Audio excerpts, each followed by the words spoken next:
What's up, Joe? What's up, everybody?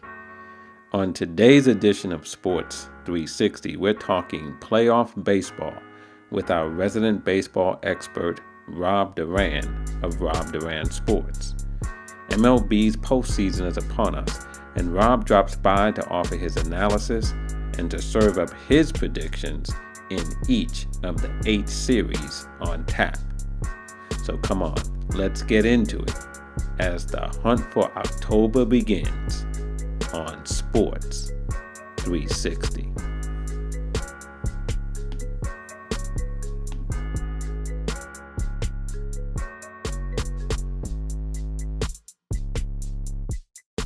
Today on Sports 360, I am joined by Rob Duran of Rob Duran Sports, who joins me to talk MLB playoffs. Rob, how you doing, man? I'm doing well, Jeff, man. It's great to be back on here talking playoff baseball. Playoff baseball. We're sitting here talking on September 28th, and postseason kicks off tomorrow. By the time this airs, it'll be a few hours probably before first pitch. We have a lot going on over the next several days as we have expanded playoffs, 16 teams, 8 in each league. So have a lot of baseball coming up, man. A lot of playoff baseball. So I'm sure you and a lot of baseball fans are really happy about that. Oh yeah, I mean tomorrow's jam packed. We have games at 2, 3, 5, and 7. So it's literally baseball heaven, baseball all day. I can't wait, man. It's exciting. This season, we've talked about it in the past. This season was a big question mark, but we got through it. We're here. It's postseason baseball. What more could you ask for, Jeff? Postseason baseball is finally here. Yeah, I mean, and look, we had some exciting finishes, at least in terms of who was going to be in and out, especially in the National League. Went right down to the last day before the teams were set. So here we are. We're ready to go, and looking forward to hearing your analysis of each of the series along with your predictions for who's going to come out on top and move to the next round. So why don't we just jump right in, man, and go to start with the National League. And let's start with the 1-8 matchup, which has the Dodgers and the Milwaukee Brewers. Tell us about So that one, Rob. I seem like this one should be quick.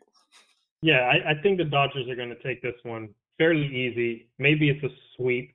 It's a 3-game series. So the funny thing about 3-game series is, and you and I kind of joked about this earlier, you can accidentally lose 2 games, 2 out of 3, and you kind of move on in the regular season. But here, you lose 2 out of 3, you're going home, you're done.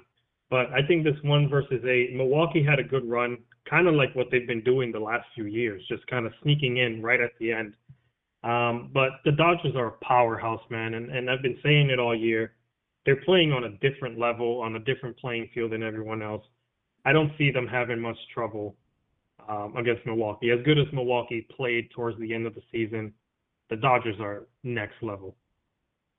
Yeah, I have to agree with you there. I think it would be a huge upset for the Dodgers to get bounced by Milwaukee. The Dodgers have been, the best team pretty much all season, and they finished playing well. And the Brewers kind of sputtered. They got into the playoffs, even though they lost to St. Louis, but they got help, right, with the Giants also losing. So, to me, Milwaukee kind of backed into the playoffs, Yeah. where the Dodgers have been clicking, and I would expect the Dodgers to take that one. Not much going on there, and that's the 1-8 matchup. But I think things start to get interesting after that. What about the 2-7 matchup where you have Atlanta and Cincinnati? That one is going to be, that's probably my favorite series of the National League in this wild card round.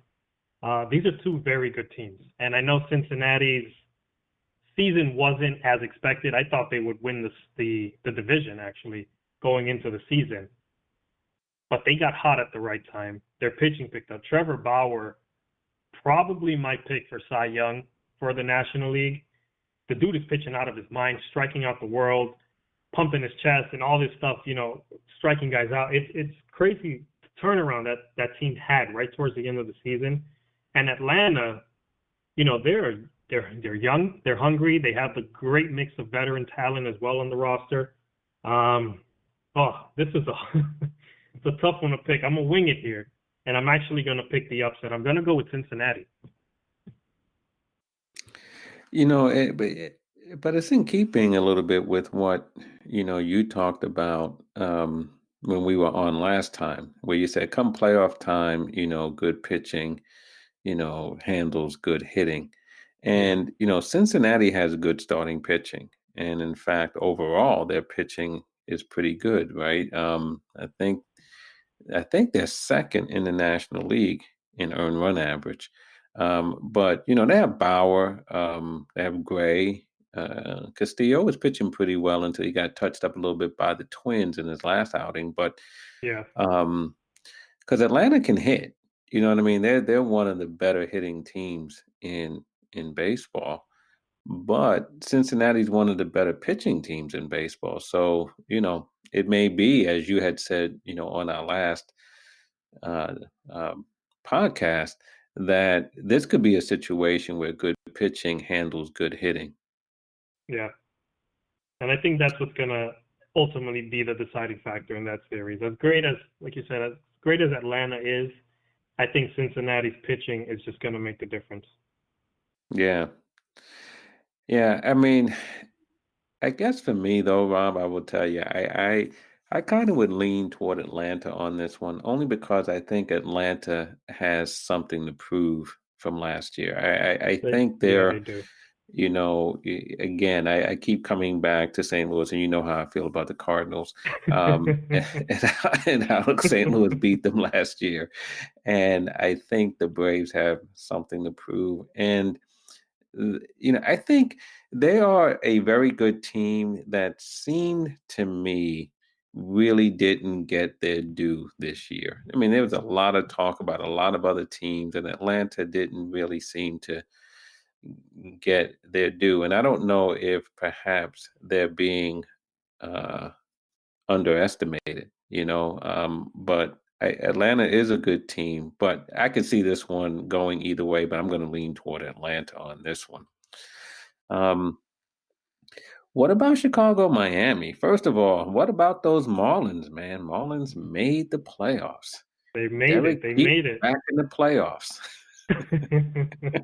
I can't, they benefited the most of any team in baseball from the shortened season because they're one of those teams that when we were wondering if the season was going to start or when the season actually started, one of those teams that they were young and they're just going to go out there and play ball. They're going to go do their thing, and they get hit with this crazy outbreak, and they're signing random guys left and right just to fill in the roster, and somehow they're here and they're the sixth seed in the playoffs, and they're not going to win the championship, but they have a shot at it, which is amazing, and it sums up the beauty of baseball.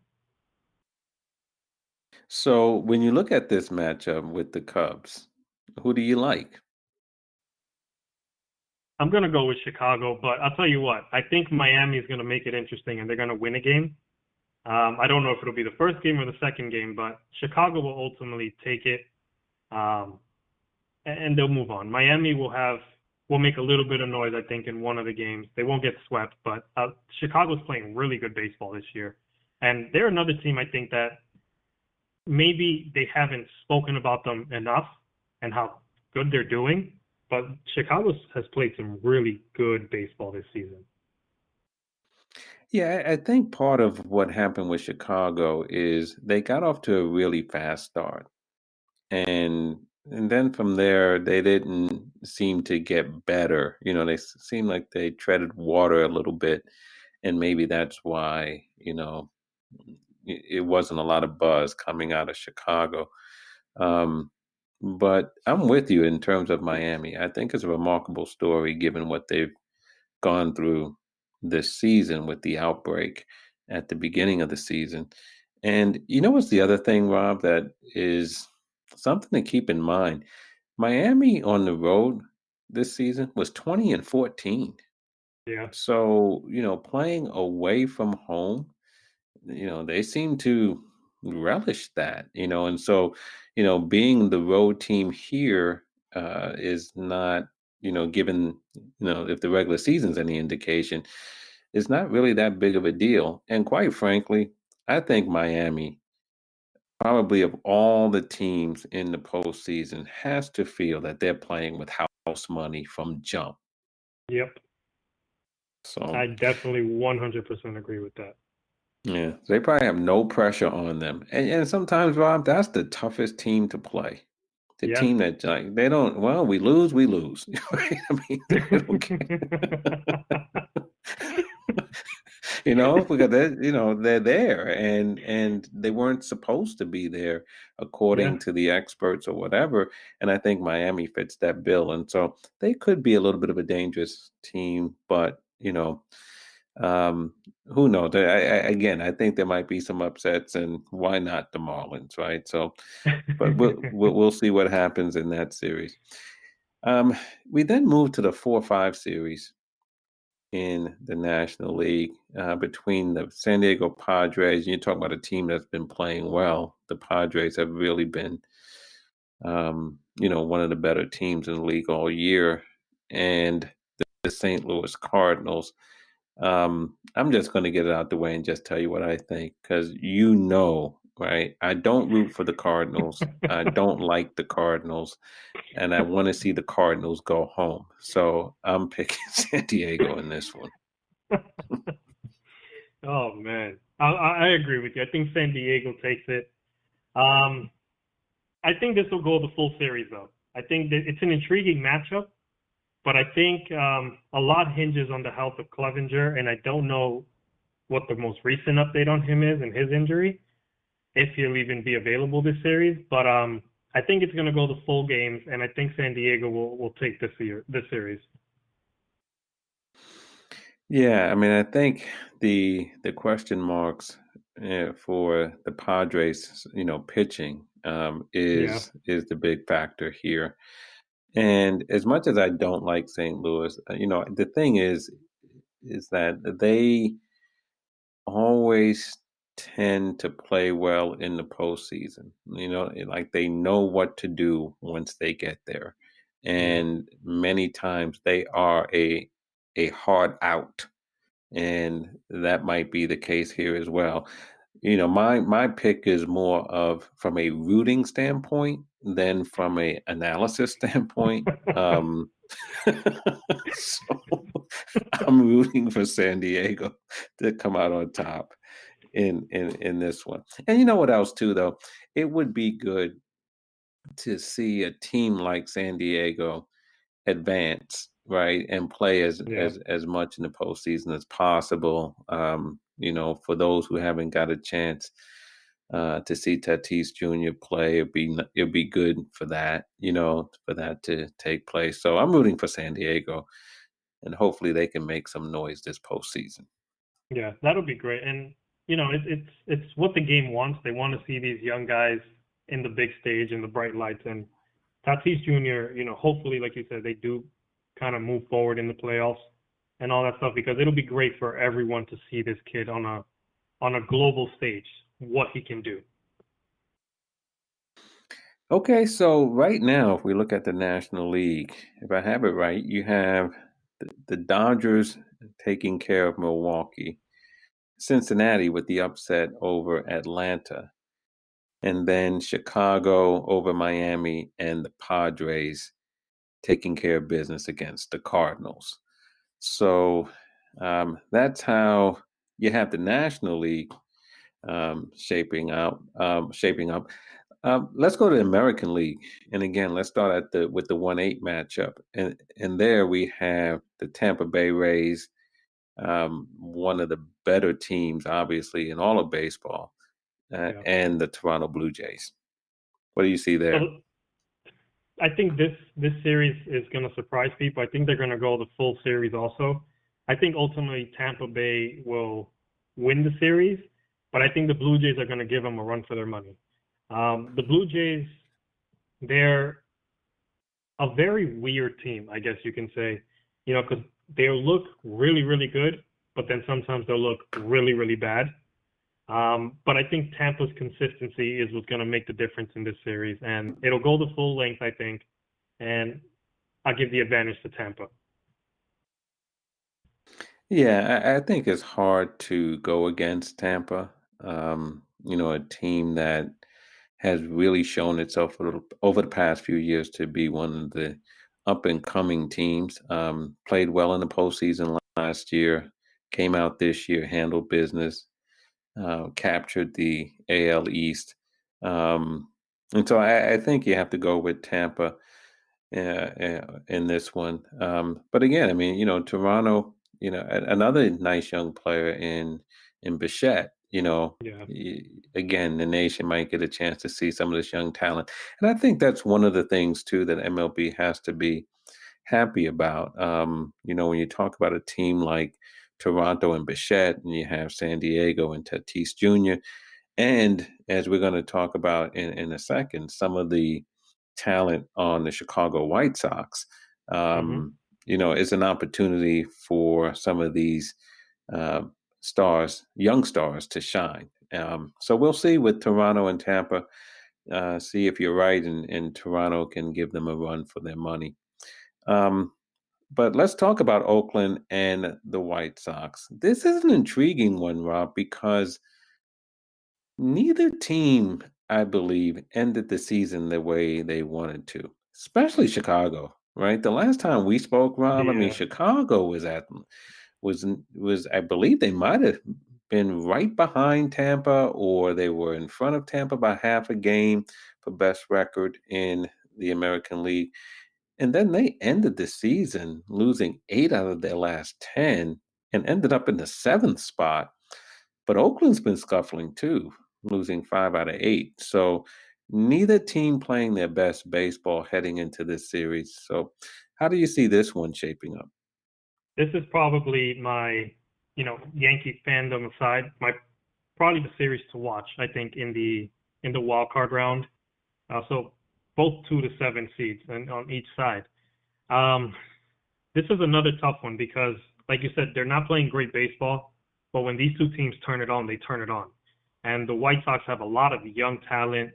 And I know Lewis Roberts started the season on fire, almost running away with Rookie of the Year. And he kind of slowed down a bit. The game, I think, caught up to him a little bit.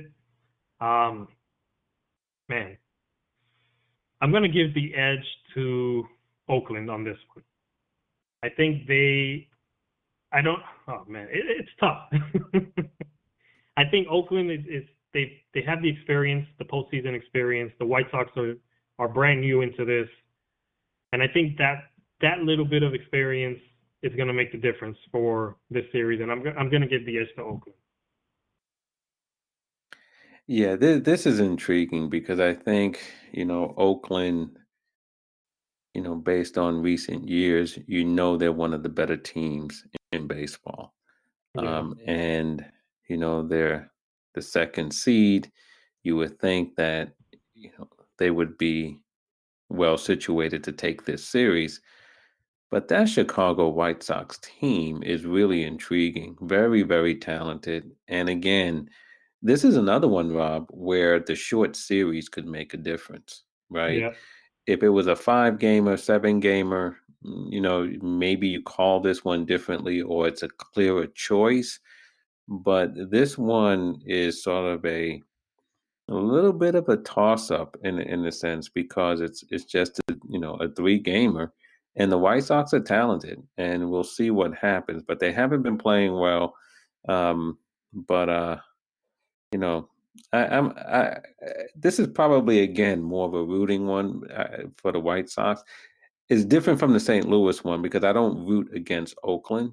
You know, St. Louis I had to come back to them because I just want to say again, I don't like St. Louis. Um, but here I'm going to, I probably pick the White Sox on this one. It's a little bit of an upset special. Um, and it'd be nice to see Chicago and some of that young talent advance to the next round. Yeah. Um, okay. Now we get a little bit interesting with Minnesota and Houston. And here's the funny thing about Houston. One, only team of the 16 teams in the postseason with a losing record, right? Yep. So they're the only team. And I gotta tell you, it's really something, but because they finished second, they're a six seed. You know what I mean? They finished second in their division, which, Yes. but they have the worst record of anybody in the postseason. And of course, Houston came into the season as the team everyone loved to hate because of, the sign stealing scandal. And here they are now playing Minnesota, a team that, I thought was fading a little bit, Rob, but then turned it on toward the end. So Minnesota playing well. Houston hasn't really caught its stride all year. How do you see this one? I think the Twins are going to sweep them. I don't think Houston has the firepower this year. And listen, Houston united the world of baseball like nothing else I've ever seen in my life. The way every team, we're talking about Yankees and Red Sox fans united to to hate the Astros. Yeah. It was beautiful. But I think they just don't have it this year. It's not, Altuve struggled all year. I don't know what the final line on his stats were off the top of my head, but I think he was hitting in the low 200s for the season, and I think that's where he ended. He made constant errors, like mental errors on the field, gave up the error to lose a game the other night. I don't think Houston, I don't know if it was the going into it with the sign stealing scandal and just having that monkey on their back or what it was, but I think the Twins are going to sweep this series. Yeah. I don't hold out much hope for Houston. And you're right. Altuve had a really tough season. I just looked up some of his stats. He ended up hitting 219 this year. Wow. Which, for, a guy like him, he's a career 311 hitter and he hit 219. So he scuffled all year. And obviously I think he seemed to me to be very sensitive to the sign stealing scandal, right? Yeah. You saw Correa before the season began was defending Altuve, saying he didn't take part in it. And then of course you had that infamous video after he took Chapman deep to Mhm. end the series last year against the Yankees, where he's saying, "No, no, no, don't grab off my shirt." You Yep. know what I mean? And I think that bothered him as well. And then, of course, he was dealing with some nagging injuries as well. So I think it was just overall a very, very tough year for Altuve and the Astros. And I don't know if they have it in them, Rob, to all of a sudden turn everything around. So I'm with you. I look for Minnesota to take this one. Which leaves us Oh boy. with the Cleveland Indians against your beloved New York Yankees. And let's before getting into the series, you know, on our last podcast, the Yankees were playing well. I think they had won 10 games in a row, if I'm not mistaken. And Yep. they were playing well. And it seems as if we might have put the hex on them because after talking about how great they were and singing their praises, after our show, they started to scuffle a little bit, Rob, and their positioning got a little precarious there. But then they seem to right the ship. So how do you view, first of all, the Yankees and how they finished the season? They definitely took a couple steps back, just they went back to that playing mistake baseball, not good baseball, especially defensively. It was just constant mental errors and just not making the plays you have to make. And a lot of that led to runs being scored on them or innings being extended, things of that nature that just kind of they kill the momentum of the game. And I don't know what it is about them playing in Buffalo against the Blue Jays, but they just can't play well there, apparently. And I'm glad we never have to go back there again, hopefully, because they're not the Yankees when they're in Buffalo for whatever reason. And they went against the Marlins and they had stuff to play for. It's not like the Yankees just because they clinched they're good. They were fighting for seeding and they couldn't deliver against the Marlins either. I don't know, man. It's tough because they come off that 10-game winning streak. They look horrible before that. Then they look unstoppable. And then now they're shaky walking into these playoffs. And it's funny because you said we put a hex on them, but we also spoke about Cleveland in the last podcast. And I That's said, true. they're one of those teams that they're hot and they're cool. I'm not sure about them. And all of a sudden, I think they won 6 in a row after I said that. So I don't know who in Cleveland is listening to this and told the Indians something, but they went on fire when they heard me. So I don't know, man. This is going to be a tough series for both teams, I think. Yeah. Now, I expect though that you're still going to go with your Yankees. You're going to ride them to the end. So I'm just penciling in your prediction as the Yankees taking this series, unless you want to tell me different. I'll tell you what. I think it's a very tough series, and every game one is a must-win for both teams. And I know it's a short series, so game one is a must-win for everyone. But for this specific series, game one is the series, I believe. And you have Shane Bieber and Garrett Cole.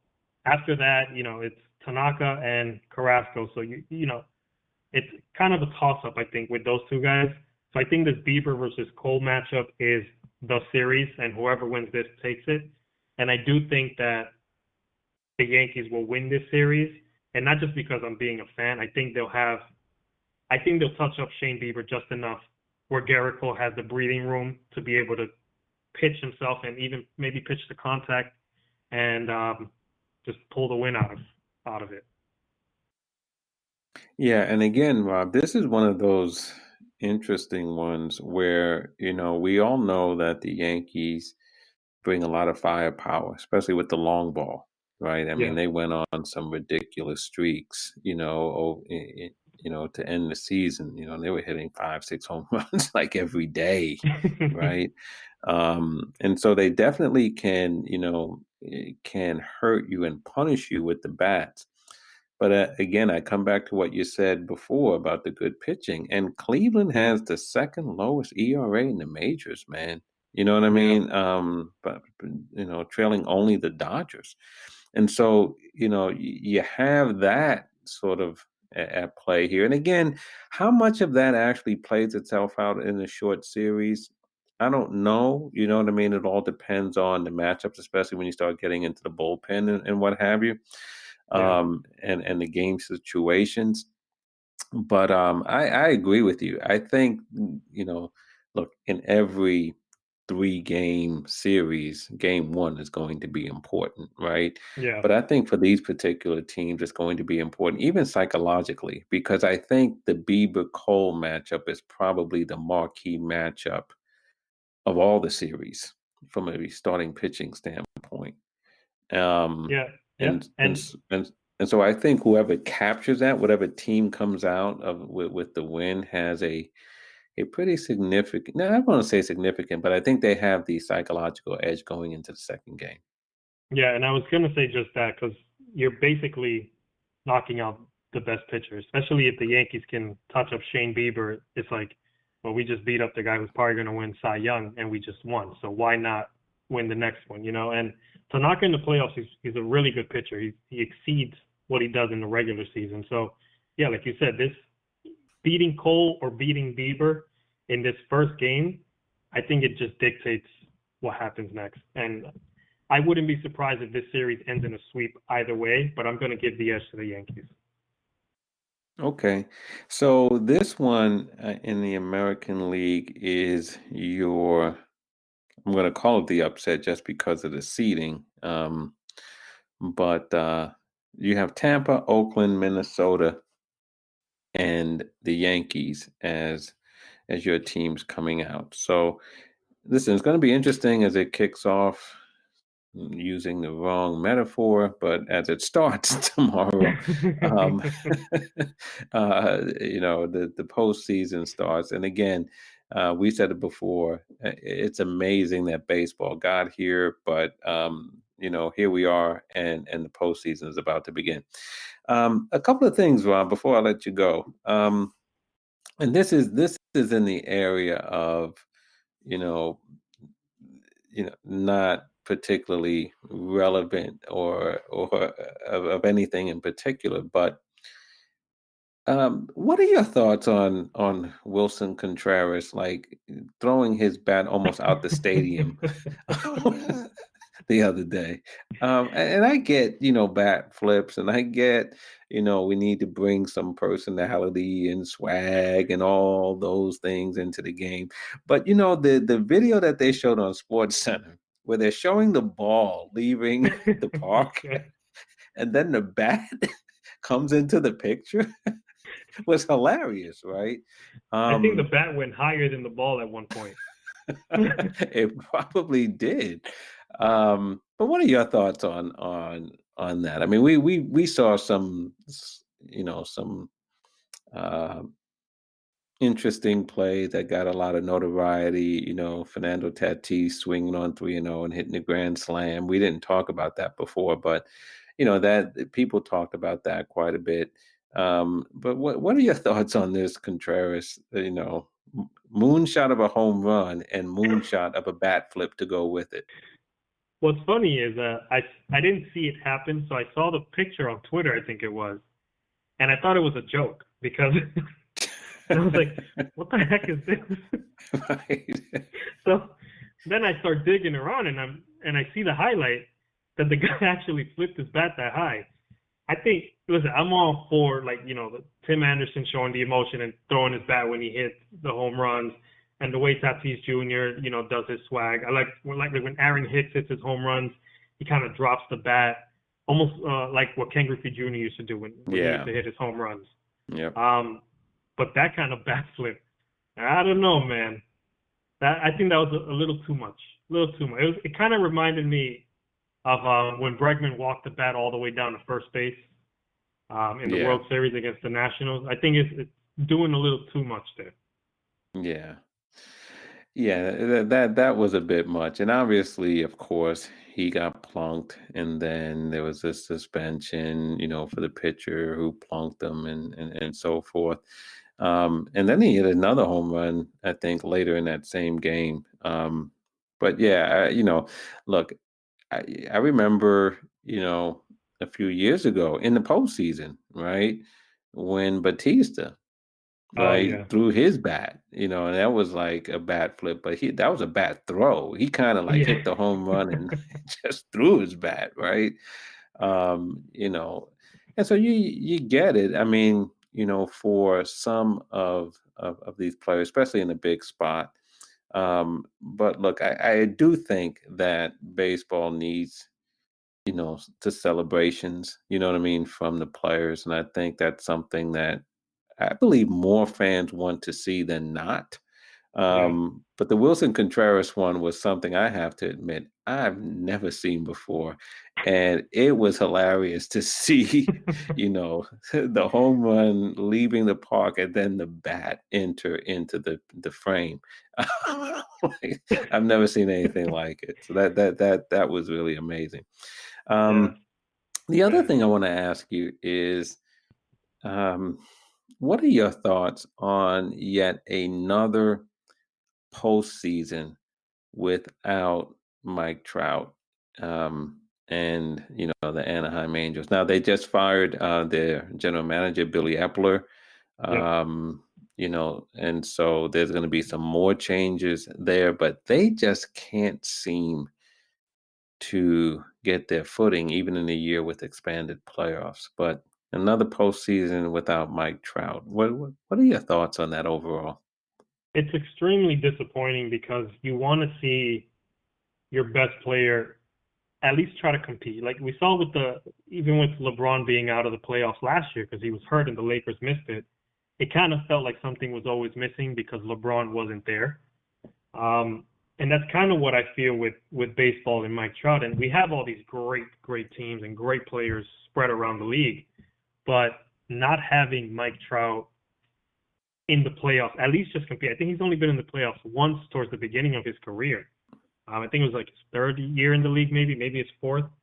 And we haven't seen him in the playoffs since. And that's very disappointing. And you have this shortened season where kind of this is your opportunity. You made the big money signing with Rendon to add on, give him some protection in the lineup now that Pujols is declining. But they don't have pitching. And that's kind of, what dictates the playoffs when we've been talking about it. You need pitching. You can have a great offense, but you need pitching, and they didn't have that. And, they have a couple guys who led the rotation that are maybe some good 3, 4, 5 guys in a rotation that can be the back end of the rotation to kind of, cushion that. But it's very disappointing to not see Mike Trout in the playoffs on the big stage. We're talking about Tatis Jr. and the White Sox talent and, guys like that getting a chance to shine. And Mike Trout is at home. And it's I don't know, man. I think the move with getting rid of Epler as the GM, I think it was something that had to be done. And I think a lot of people saw it coming if the Angels didn't make the playoffs this season. But they just need to make moves to make something happen because I don't think Trout is going to be declining anytime soon. He's going to be 30 next year. But he's going to start losing a step in a couple years, 3, 4, 5 years from now. He's not going to be best player in baseball, Mike Trout. He's going to be very good player, Mike Trout, eventually just good player, Mike Trout. And to not see the postseason, or that's when you get to the postseason where you kind of lost the prime of one of the best players we've ever seen, lose that prime of his career to do something in the playoffs, it's very disappointing for the game in general. That, a lot of fans are not going to be able to see Mike Trout do his thing early in his career in the playoffs. Yeah, I agree with you. And I don't believe that in the other sports that we have ever seen, in recent years at least, anything like this, where the undisputed best player in the game doesn't make the postseason. Put aside winning championships, just doesn't even make the postseason. You know, Yeah, Now, you talked about LeBron, and one of the reasons why LeBron was missed though was because LeBron's always in the playoffs, yeah, right? So last year when the Lakers didn't make it, to the extent he was missed, it was because we always see him in the playoffs. You think about some of the better players in football, whether you want to say it's Tom Brady, whether you want to say it's Aaron Rodgers, right? These guys are in the playoffs. You yeah, know what I mean? And so you see the so-called best player in the game competing in the postseason in these other sports. And that's what makes this so unusual, right? Because he's been hands down the best player. And quite frankly, Rob, maybe with the exception of a year or two, it's not that he and the Angels have, failed to qualify for the postseason. They haven't even sniffed the playoffs yep, many times. I mean, there's just been bad teams.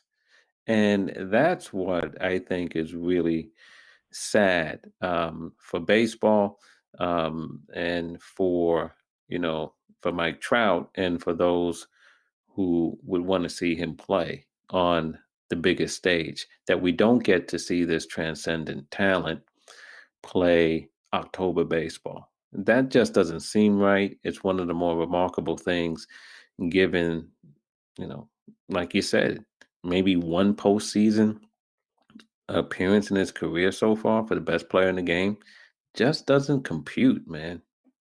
It doesn't. And I think the closest thing that I can think of in baseball was um, A-Rod during his Texas days. And I know there's a dark cloud over those times, but Texas was basically a last place team during A-Rod's tenure there.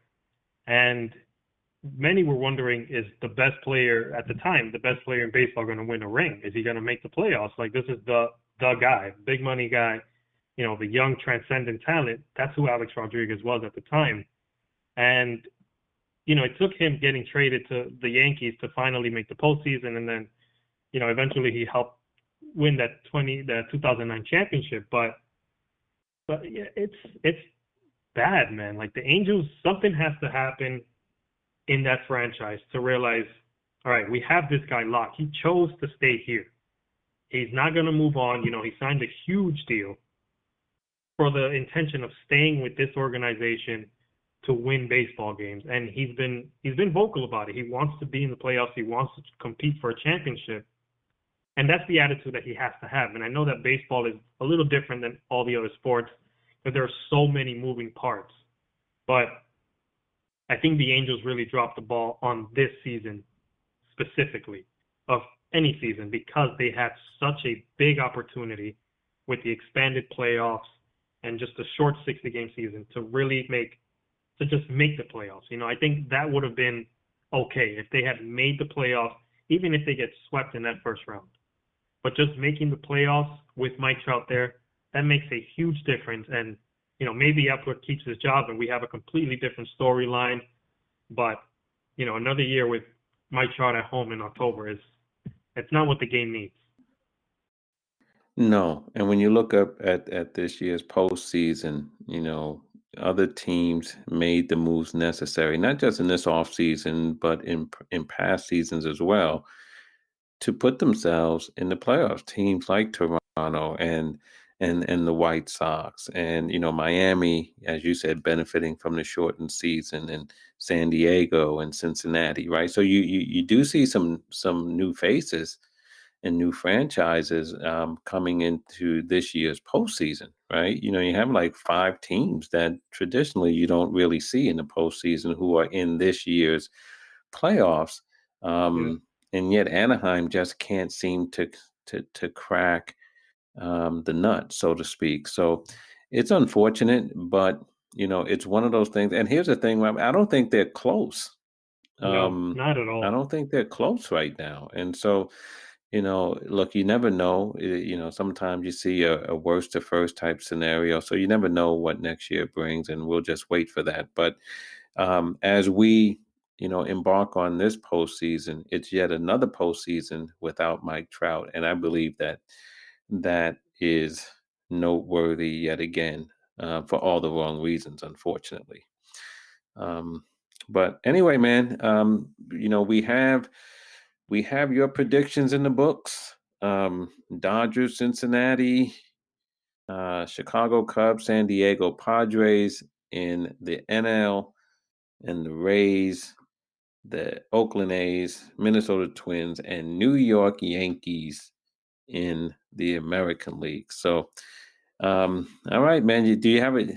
Do you One last thing I'd ask you: when you watch the game, what peanuts, Cracker Jack, what do you have? It actually depends on the week, man, and how stressed out I am watching the game. So maybe I'll have some cookies, maybe some Doritos. If I'm in a chill mood, maybe I have some grapes, some fruits or something. But the unhealthier the snack, the more stressed out I am. So That makes sense. we'll see what the Yankees do to me tomorrow. If I'm eating Okay. Doritos or a banana or something. All So right. Well, if in the next couple of days, man, your fingers are orange, I know what's up. there you go. You've been eating Doritos, Jack. Um, but listen, man, it gets underway tomorrow as we're speaking, and it should be exciting. So let's go and watch some uh, playoff baseball. Let's stay on top of it, and let's stay in touch and come back as these series. I mean, look, all these series will be done by Friday, right? Yeah, probably. Yeah, because game threes are on Fridays if necessary. So yeah, Friday if any game threes, yeah, they'll be Yeah. done by then. Right. So we'll, let's look to come back as we get to the division series and go with the predictions there. But until then, let's enjoy the opening round of the 2020 Major League playoffs. Should be exciting, man. But listen, thanks as always, man, for stopping by and giving us your insight, and look forward to the series coming up and to catching up with you down the road.